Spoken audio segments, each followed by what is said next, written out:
भीमराव, कसले फालतूचे प्रश्न विचारतोयस तू? हा, लोकांकरता हे मूर्ख प्रश्नच असतील, पण जरा त्याला बी विचारा ज्यानं इतकी वर्ष बिना सोबतीनं काढलीत. त्याच्या हिनं एकटं राहण्याचं दुःख कोणाला समजल? आणि माहित आहे, हे समजा आमच्या बायकांसंगच असं का होतं? कारण तुमच्यासारख्या लोकांनी बनवलेलं ह्याच कायद्या कानूनामुळं, ज्याच्यात मर्दाला परत परत स्वतःचं आयुष्य पुण्यांदा सुरू करायचं स्वातंत्र्य आहे. पण आम्ही बायका, पण बाई आयुष्यात एकदा एका खुट्ट्याला बांधली गेली तर मरपर्यंत तिला त्याच खुट्ट्या संग बांधून राहावं लागतं.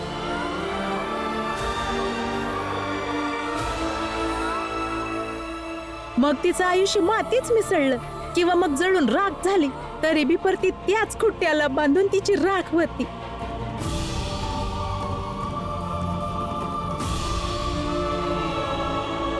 ओ दीपकची आई, येडे झाले का तुम्ही? लाज इज्जत सगळी इकून खाल्ली आहे का? येड्यासारखं बोलताय तुम्ही. बरोबर बोललीस जिजाबाई. जर कुठली बाई बोलली का तिला लाज आणि शर्मेच्या नावाखाली गप्प केलं जातं. बाई बी एक माणूस असते, जेव्हा तिला कोणी बी विचारणार नसतं की तू जेवली आहेस का. आजारी पडल्यावर कोणी बी औषध आणणार नसल, हात पकडून संगत चालणारा नसल, आणि जेव्हा थंडी वाजल तेव्हा कोण पांघरून घालणार नसल, तर मग जगणं लय अवघड होत जात.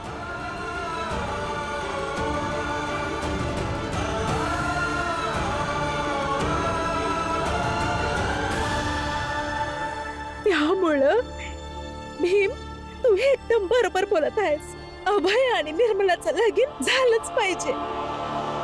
मूर्खांनो, हे काय नवीन नाटक लावले आहे? तुम्हीच लोक होता ना ज्यांनी भीम आणि निर्मलाला या चाळीतून बाहेर काढलं होतं, हा? आणि आता तुम्हीच लोक यांना इथे राहायला देत आहात. कुठलंच नाटक नाही आहे हे. त्यावेळी भीमच्या बोलण्याचा विरोध करत होती ही, आणि आज हिच्या अंगातली बाई जागी झालीये. त्यामुळं निर्मलाच्या त्रासाला अनुभव करत आहे ही, त्यामुळे बोलत आहे. आणि नरोत्तम जोशी, तू बाई नाही आहेस ना, त्यामुळं तुला हे नाहीच जाणवणार. काकी, तुम्ही फक्त यांच्या प्रश्नाचं उत्तर द्या आणि खरं खरं सांगा. कोणत्या बायकोला नवऱ्याची आठवण येत नाही? आणि केवळ एकदा नाही, 1000 वेळा ते स्वप्नात आले होते. मी त्यांचा हात पकडून त्यांना थांबवण्याचा प्रयत्न केला, पण स्वप्न तुटून गेलं आणि ते निघून गेले.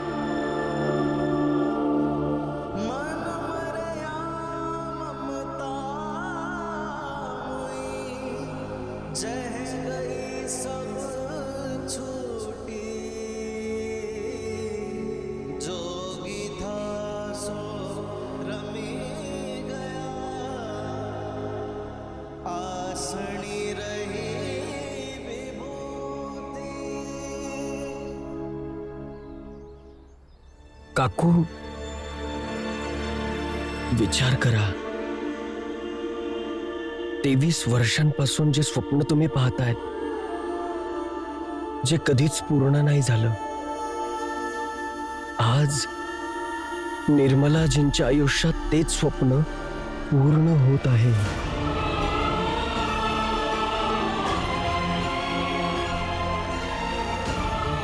मग तुम्हाला काय वाटतं की प्रत्येक बाईनी फक्त सपन बघत राहावं?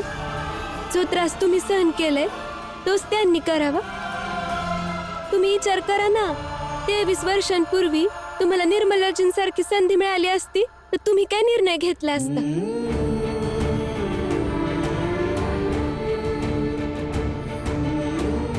वय तयार व्हा, होऊ दे निर्मला आणि अभयचं लगीन.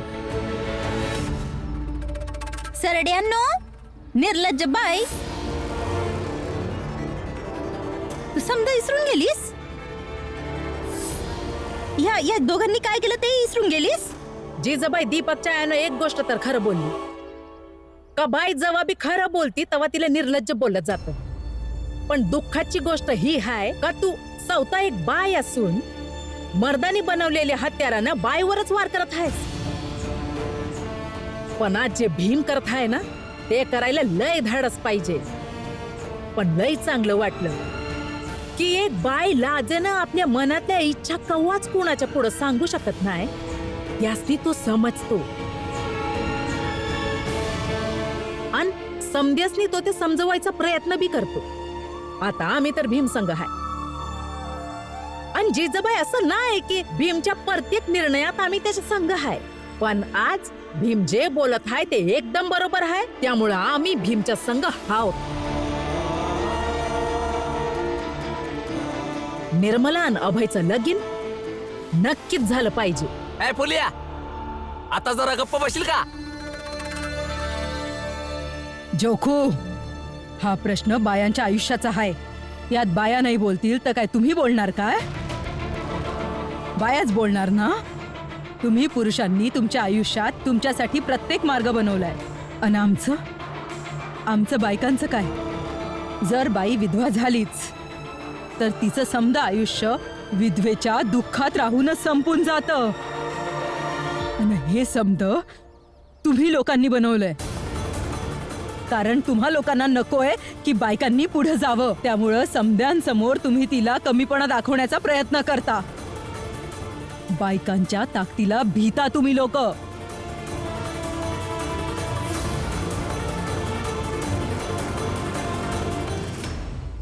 जिजाबाई, तू कुठल्या तोंडानं निर्मलाच्या लग्नाला नकार देत आहेस? बोल. इसरून गेलीस? तू बी एक विधवाच होतीस ना.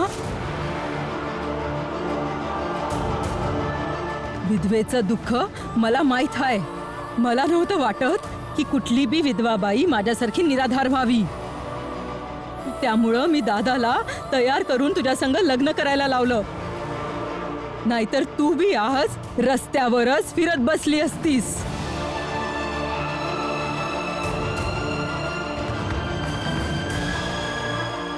स्वार्थी बाई तू आहेस.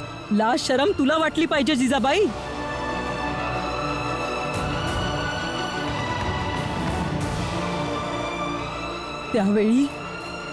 त्यावेळी माझ्या बी आयुष्यात भीमराव सारखा कोणी आला असता ना तर माझं आयुष्य भी सुखात असतं आज.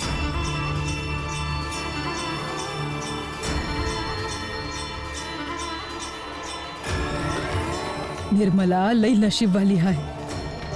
तिला पुढं जाण्याचा, आयुष्यात आनंदी राहण्याचा, लगीन करण्याचा पूर्ण अधिकार आहे.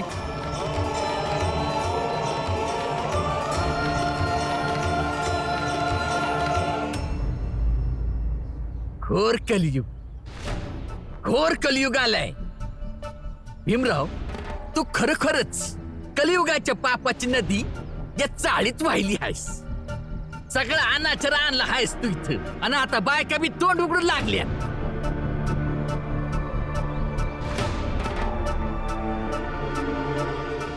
काकू,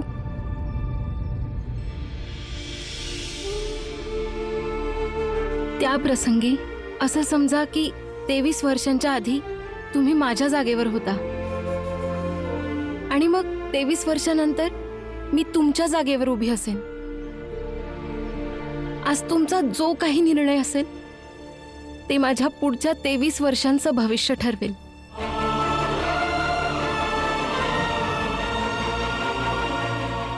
तेवीस वर्षांपासून तुम्ही जे स्वप्न पाहतायत ते केव्हाच पूर्ण झालं नाही.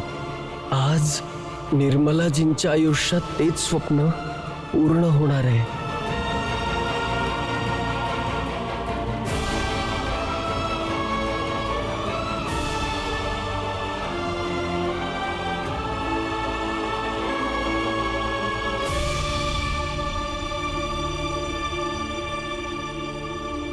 आता काही यांच्या तोंडात बोटा घालून उत्तर मिळवणार?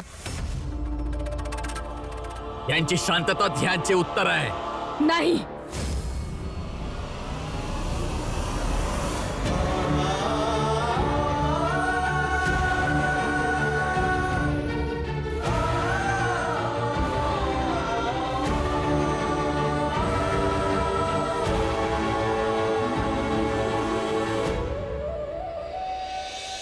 बाबा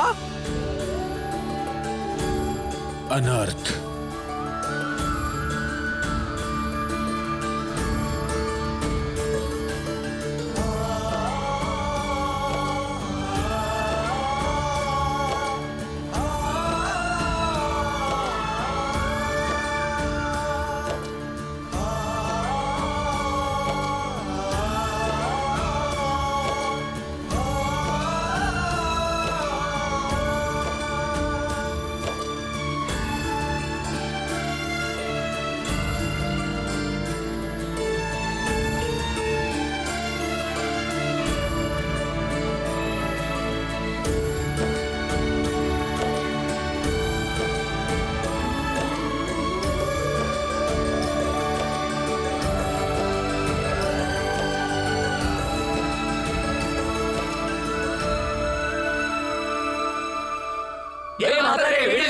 नाही.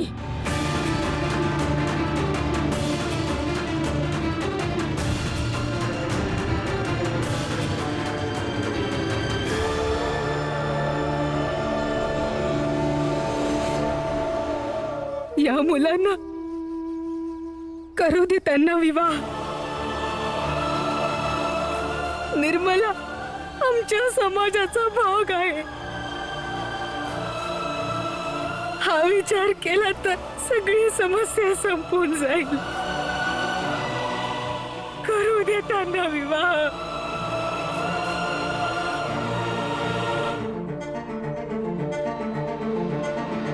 अरे करू दे असते लगीन. आम्ही तुमच्या पुढे हात जोडतो. आम्ही बाय हाय तर आम्हाला समजतं की एका बायला एकटं राहणं किती अवघड असतं. निर्मलाला आयुष्यात दुसरी संधी मिळत आहे तर तिला जगू दे. करू देते असते लगीन. नाही म्हणजे नाही. सामाजिक सिद्धांतांना भ्रष्ट नाही करू शकत, समजले?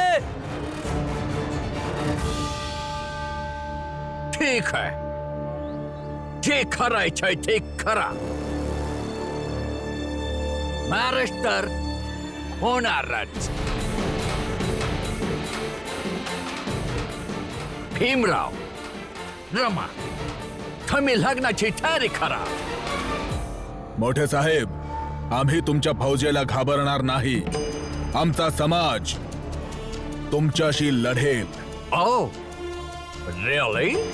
आणि आज आम्ही सगळ्यांना राखून देऊ की धर्माच्या विषयात कायदाही आडवा येऊ शकत नाही. नक्कीच बाबा. आता माघार नाही घ्यायची आहे. थांबा जरा, शांत व्हा. शांत व्हा. एवढ्या वर्षात एक देखील गोष्ट समजली नाही. हे जे लोक पुढे आहेत ना, ह्यांच्यामधलं लढायला कोणी येणार नाही. सगळे लोक बाजूला उभे राहतील आणि तुम्ही लोक ह्यांच्याशी लढत राहाल, कारण हे लोक तुम्हाला एकमेकांच्या विरोधात लढवू इच्छितात. भीम, या वादात पडू नकोस. लग्नाची तयारी कर. गुन्हेगार तर सगळेच आहेत. करू दे त्यांना जे करायचे ते. चल. थांबा. हा विवाह नाही होणार. चल. पोझिशन.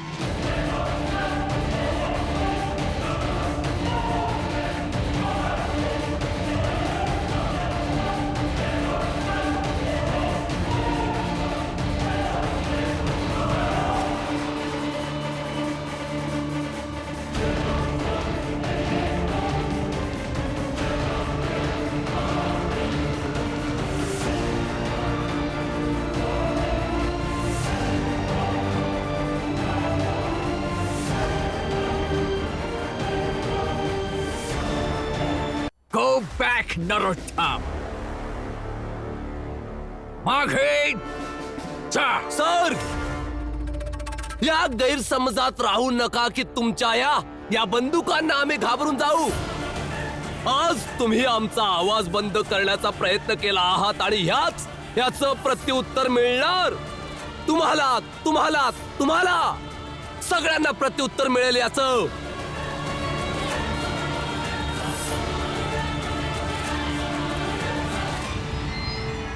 आता तर आम्ही जातोय, परंतु पुन्हा परत येणार परत येऊन सर्वांना ह्याचं प्रत्युत्तर देणार.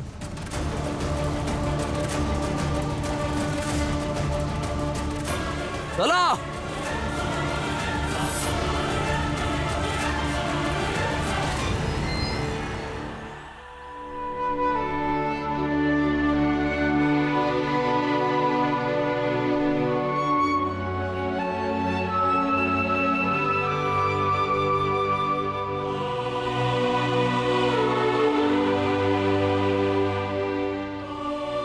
चला विवाहाची तयारी करूया.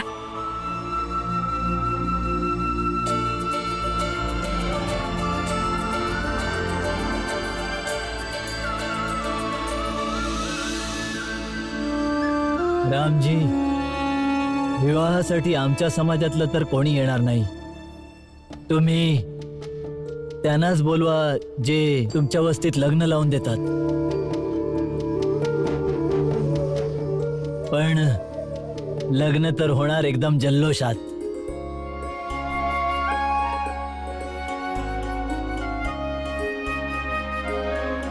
दादा, मी बोलवते कोणाला तरी.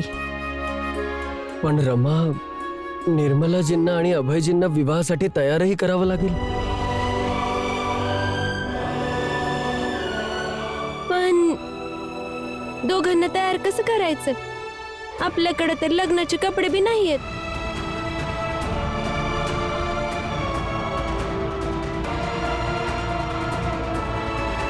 या समध्या गडबडीमध्ये हा विचारच नाही केला.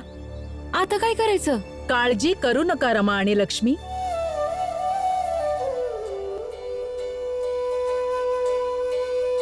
तुम्हाला काळजी करण्याची काहीच गरज नाही. आम्ही कपडे घेऊन आलो आहोत. रमा आणि लक्ष्मी, आपण एकत्र येऊन निर्मलाची तयारी करू. आणि होय, आम्ही तुम्हा दोघांसाठी कपडे आणले आहेत. तुमच्या मुलाचा विवाह आहे, तुम्ही देखील तयारी करा. चला रमा आणि लक्ष्मी, आपण निर्मलाला नवरी बनवू. आणि मी अभयजींना तयार होण्यास मदत करतो. या अभयजी. चल बाळा. चला.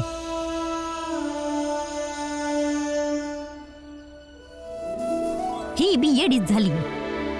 वय आई, तुमच्यासाठी तर समधीच येडी आहेत. भीमभाऊ आणि रमाच्या लढाईत जे कोणी बी साथ देतील ना, ती समधीच येडी आहेत. लक्ष्मी, तुम्ही समदे लग्नाची तयारी करा, म्या निघतो.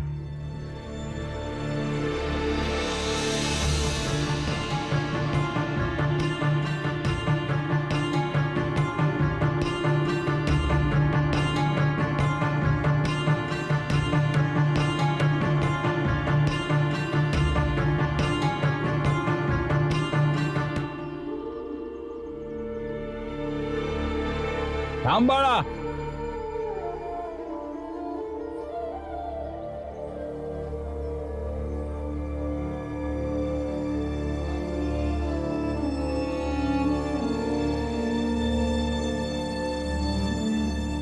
बाळा, तू आज भीमची रक्षा केलीस.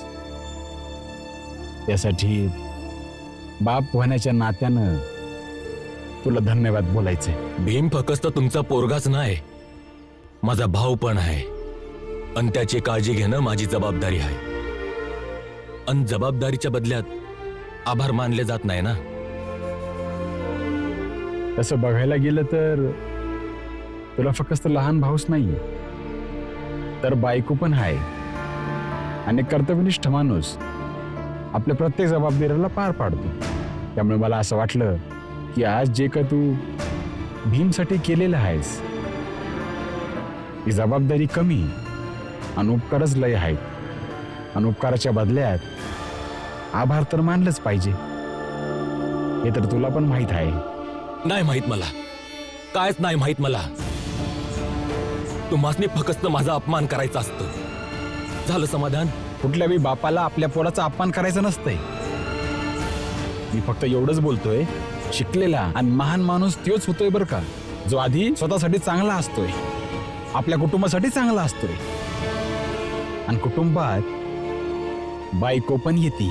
बाबा, ना म्या महान हाय आणि नाही मला महान बनायचंय. आणि राहिली गोष्ट माझ्या बायकोची, तर तिच्या संग म्या जसा हाय ठीक आहे. तुम्हासनी त्याचं काय देणं घेणं. तुम्ही जावा, अभय निर्मलाचं लगीन लावा.